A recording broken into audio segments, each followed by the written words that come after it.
Hello guys, today I would like to make a video about a couple weird topics, generally about Necroz in this current format and how to deal with the threats that we currently have lurking all over. As you may be aware, Necroz as a 2015 ritual deck generally has a hard time playing in this meta. And like with just playing Necroz, it's really hard to push a win condition compared to the powerful outs that the decks these days have, like at Emancipator just summoning Guardians and Tackle Crusaders, Infernoble Knights summoning Gearfried and beating you down with a 3000 on a masterpiece kind of monster, or Eldritch just playing their infinite grind game. You have to play the format a little bit differently than most meta decks would do with Necroz. But also, we would have to play it a little different than we know it. So the most intuitive thing that most Necroz lists do, but I think is no longer correct due to how the format works, is playing triple Unicore. So you see, for my Necroz engine, I'll generally now cut Unicore to 2 until something changes in the format that makes it drastically slower. Unicore is more of a grind game card than it is like the win condition that it once was. It is very easy to out. There are lots of cards to out it. And a single impermanence can already do the trick. A Pankratops, a big monster like Eldritch the Golden Lord, just summoning big extra deck monsters also outs it. It's generally a hard time for Necroz of Unicorn, and some decks just like combo through this thing even while this thing is on the field, so you don't really care that much about Unicorn being your win condition. You have to resort to better win conditions. Also, with the introduction of Dogmatika, there have been a lot of problems, or like weird questions that you have to ask yourself when it comes to deck building Necroz. First of all, of course, if we are playing the Dogmatika stuff, and I think, in my honest opinion, yes, we do. It's just too good. Nadir Servant is an insane card, but we're not playing the ratios anymore that we were playing in the beginning of the format. We're actually playing Dogmatika a little different than most other decks would do. Most other decks would like just ritual summon. I mean, not ritual summon. Link summon, link summon, link summon. End on Savage, Herald, whatever, and your mom. And like then put down Ecclesia, drop the Nadir Servants, and get the Ecclesia for 2 more extra interruptions. Unfortunately, Necroz, as in its core engine, works a little differently. And we're not focusing on Ecclesia that much as we are focusing on Maximus. So it is possible in Necroz to run anything between 1 and 3 Ecclesia, but running at least 2 Maximus, even if the format plays the outs. And I'll show a replay where I literally do not care if my opponent plays the extra deck outs for Maximus. But this card is very important for Necroz, as it is a special summonable Gale Dogra here. With the only difference that you don't have to pay life points, and this relies on your opponent's extra deck. So if you play against an Extravagance deck, this is really hard to play against an Extravagance deck because they sometimes don't even have any more resources that they can dump, and therefore you cannot legally activate Maximus. And also we're playing, of course, one Fleur de Lis, but less as an interruption and more as a free body, like a Mech Knight or something. It is pretty good. It also deals with all the Numeron stuff. Again, Numeron stuff is really bad. A couple of other things I would like to discuss here is would you rather play Gungnir or Valk? Gungnir has the one key difference to Valk is that it protects Unicore from being destroyed at all. So like stuff like Dogmatica Punishment uh, doesn't hit Unicore as badly, even if you don't have the Trish or the Saravis in hand. Also, I think Saravis is a main deck worthy card right now in any Necroz version, especially the Dogmatika, because you really want to stop people from punishmenting or imperming or veiling your dogma stuff.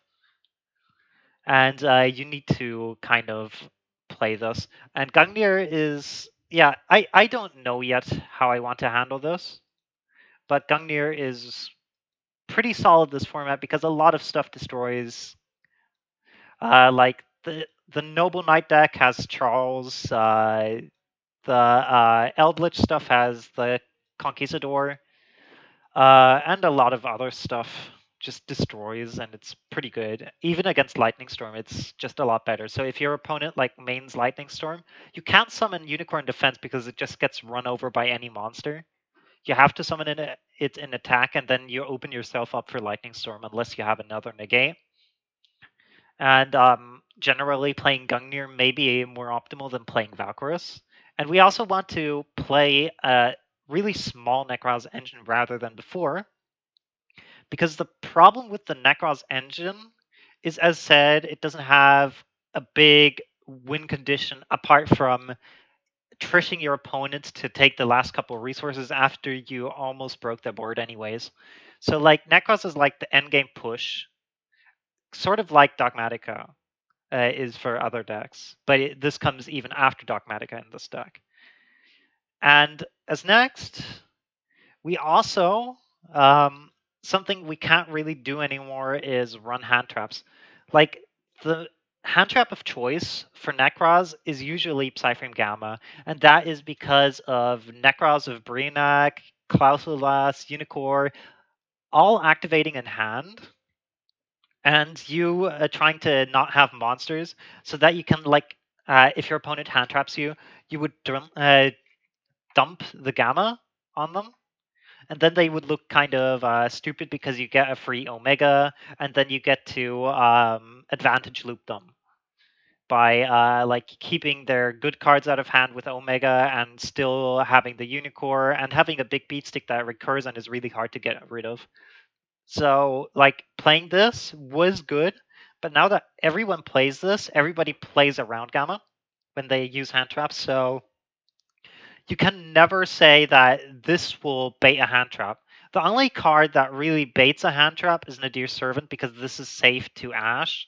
Due to if you have Gamma for this, you can't go into the Omega, which is really problematic. And then you would have to do some awkward play like Tribute Summoning Maximus, which is horrible. And as last, we should play a little bit more of board breaker cards like Pankratops. Pankratops is insane this format. If you open this, you out the entire Eldritch board if they don't open the Dogmatika stuff on top of it. So what you can do is like run over the Herald, or if they play around Lightning Storm, run over the Savage with this, and then pop the Herald, and then their entire board is like outed. With Necroz, you can more run over the Herald because Clausulus then outs the effectiveness of Savage Dragon because you can put it to 0 and negate it, so it does no longer have the attack boost, the negates, and at all. If you negate it once with Clausulus, it's negated forever, which is really practical. Um, and at last is what should we play instead of hand traps? The answer is more engines that do stuff that are a significant threat to your opponent. So like you play the all the Halqi Fibrex stuff that like goes into insane combos. It is annoying that you have to do this. It is absolute. It makes me furious that you have to play this. But generally, it is necessary in this deck right now that you run it because otherwise, like, what are you going to do with your Necroz stuff? Brionac bounce their resources so they can summon them again, or like end on a Unicore that gets run over by the next 2500 attack monster that they summon. No, that doesn't work. Or like even worse, you get like Forbidden Chalice on this, and then you get completely murdered. You have to play it a little different. I'll be posting a deck list for my newest variant of Necroz later, but I can feature it in the following replay. It's going to be a really interesting deck, and I'm going to also release it in an IRL deck profile. And yeah, I'm going to just say it's really spicy. It is also really strong because it smoke screens a lot. You think you're playing against another deck until you see the Necroz cards. So let's go into the replay. This is a replay where I play that deck against Infernobles, and generally, like, I'll show what it does. So game 1 and 2 are really boring because game 1 I get to go first, and you see I'm playing Dino stuff, and which is really interesting here is I actually search the AOLO, and then I use Misk to summon Archosaur, and then pop the AOLO with Archosaur to get a double Evo pill, and then I use Oviraptor to get the AOLO. And he indicated that he did not want to hand trap anything on the Oviraptor, and because he didn't hand trap the Misk, I got full combo. So I didn't care about if I had the ALO in hand or not, because if he had Ash, he would have Ashed this anyways, and I wouldn't have gotten to combo it. Then at least I would have a tuner, so later on I could normal summon the ALO and still go for combo if I have any Necroz cards. And you see I have a lot of Dogmatika stuff in my hand, so I would definitely get to my Necroz stuff later on. Uh, this I just used to get an even stronger board. I also misplay a lot in this game in my opponent's turn. But anyways, I'm again here going for the standard link cross combo that I developed. It's so good that you get the double herald searches. And now this is where the sequencing is interesting now. Before, with the Crystallists, before Dogmatika got released, I was running Galdagra, but now instead I'm running Maximus because the sequencing is way better for Maximus. If you run Galdagra, you would like to do Galdagra and bait people with their hand traps by using Galdagra and going for the Christia play. And if they like negate the Galdagra, you go for the next better play. But now you go for the best play first. If that doesn't get interrupted, you are already winning. But if it gets interrupted, you already have the extra deck monsters on field for your Nadir Servant to play even after that. And Maximus is such a unit of a card, especially in a combo play meta. And people are really not respecting this card right now because it's mainly run as a one of or as a side deck one of against combo. And this will probably win me the duel in this case, because I get a lot of setup duties. So I'm getting right now my 2 searches, and you see I'm going for the Christia stuff. Unfortunately, you have to stop your opponent from playing with Necroz rather than playing the grind game, because the grind game of most decks, even the combo decks, is way better than Necroz. So playing cards like Christia is unfortunately mandatory, because a board with Borload Savage and whatever I get off of double Evo Pill is easily broken by most decks. But if I put a Christia on there, they are restricted out of the game, which is really important. And you have to, like, going first, lock them out of the game. So yeah, here I see this must be like Infernoble because they sent Omega and Herald, and it felt like Infernoble to me because no hand traps. Infernoble doesn't run as many hand traps as Eldritch Invoked. I would have expected a hand trap by Eldritch Synchro Dogma, and I would have expected an Intis. So I know that this deck is definitely Infernoble. So now I use Omega to recycle the Omega so that my opponent cannot mess with my grave anymore, which I really do not want them to do because I am setting up the fairies. And now I can use Maximus to get myself the fairies, which I actually did. And now I have 4 fairies, so I get my Christia. And because I did the interesting play where I had the 2 dinos, the where I opened already the Misk and the Oviraptor, where I went then for the extra double Evo pill. I got the conductor on top of it. Unfortunately, this almost cost me the game, as you will see, because I do not play it around double talents. Because this deck runs usually double talents, not triple. So now I do the mistake of activating conductor so his talents are live. And now he tries to like rip apart my board with the conductor, but I survive. And because of how Christia loops itself, and we already got this graveyard set up, we can play the Christia control game right now, which is really interesting. Okay. Yeah, so I get here almost completely destroyed by the conductor.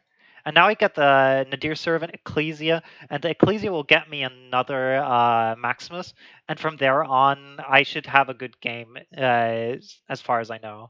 I should have done something about the set card because it usually could only be a Call by the Grave or an Imperm. And both of them would have hurt me, but I played as if it was an Imperm because I had a Sorava, so I didn't worry about it. He fortunately played it wrong, as you will see. So he called buys on the Maximus, which is wrong. So Maximus summon he called buys, so that I don't get it on field.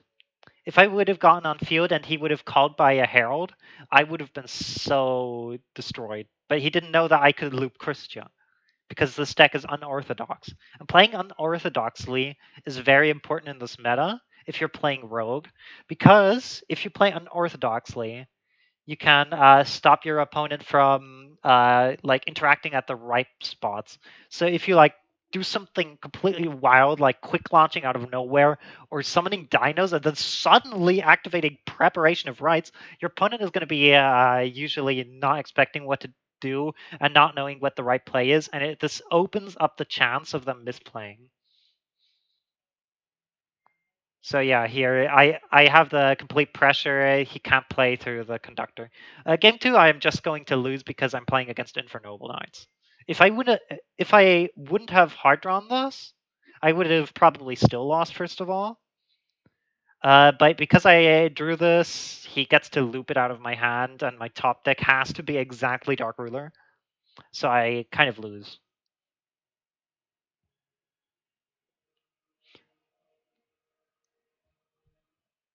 But yeah, here I get standard comboed here with the follow-up of the Gear Freed searched by Isolde.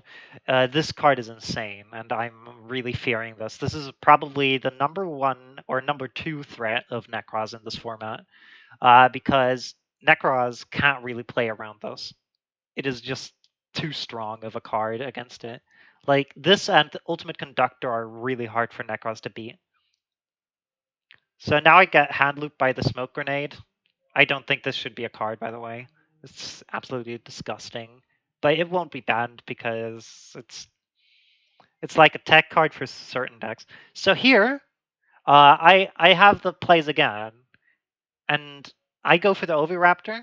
My opponent only respects this and the chance of me having a misc, so he does not gamma this directly. But what he's going to do, because he also respects the Dogmatika stuff, is he's going to gamma the Misk. And because he gammas the Misk, he gets monsters on board. And I am going to abuse that, because look at my hand. I can get down to a Maximus, because I have the Unicore Kaleido play with Brio, and I get to do even more because I have 2 searches off of this. So look at this. This is absolutely nuts. So then here, I go for the Klaus Brio. This is also insanely lucky of me that I opened this well. But here, this again shows the power of Christia, because Christia, as on its own, is way more effective than any negate or 2 could be, because of how it interacts with your opponent. And the thing is, if your opponent cannot do certain actions, it makes it impossible to play around Christia. You can't play around Christia. You just have to answer it, or your deck doesn't care about it. Those are the only two ways to deal with Christia. And here, this is what is going to happen. So I'm going to go for the Unicore plus the to search the Benton. And then I'm going to go for a link play here, which is going to be into Dagda, and then I go into Necroz. And this is one reason that you still play Dagda, because this gets you a Fairy Engrave. This is still very strong. And I use this to get, as said, a Fairy Engrave, so that I already am at 2 fairies. And when I summon Maximus, I'm going to get 2 more fairies. Unfortunately, I have to banish the Dagda, and then go for the Maximus, but this still equals exactly 4 fairies. And now, because I opened the mirror, I don't do the standard play where I search the cycle and go for the Benton. But my opponent has this very weird setup here where he has 2 monsters on field. So guess what? I get to send Herald and Intus. And Intus gets to pop the Gamma. And look at this. He actually sided this in and pops my stuff here. So he pops the Necroz. I don't know why he did that. He should have popped the Maximus to play around more stuff. But he had evenly anyways, so he's getting rid of it. And now, because I had Mirror in hand, I actually get to play through the Skull Knight 2, which is the out for the Christian. And I get to rip his cards out of hand. And I get the setup for the 4 fairies and the Christia. So now my grind game is completely online. My opponent is at exactly 5 cards after turn. Does not have the out to the Christia that he sided into his extra deck by the Skull Knight. So I'm free to use Maximus for the rest of the game as much as I want. And here, then it goes for those. So I loop his cards. 4 cards after starting. So now I have the Christia, I get the Benton as a resource, and this will be a really hard time for him. So I put it in defense because Noble Knights have a really hard time outing this. They can get to 2-3 attack, I think, maximum, without without the special summon, or like 2-1 attack without the special summon. And this makes it really hard for them to out. So I got even lead here, which is unfortunate, which turns off my Maximus grind game that I had with my Christian. But it doesn't matter. I'm going to just sit on this and play the beatdown game. Now he goes for the Durandal, searches Sublime, and this buys him a turn because of Squeak Knight protecting it. But anyways, I'm going to go for Christia. I top deck Shuret, which does nothing in this case, but later on could be useful. So then I go for this. So my hope is either drawing Oviraptor or like any monster that I contribute summon over my Christia. And if I do this, I win. So it's a race between me opening the Dinos, which I have exactly 5 in deck out of 33, or a Pankratops, which I have 1 of in deck out of 33, versus him drawing an unsearchable 3 of. So I now get prep. I get to thin by 1 and get the Saravis. So if he opens Imperm, or any like other random out, he can't really use it. So I'm buying another turn. I'm just playing like the Christian control game.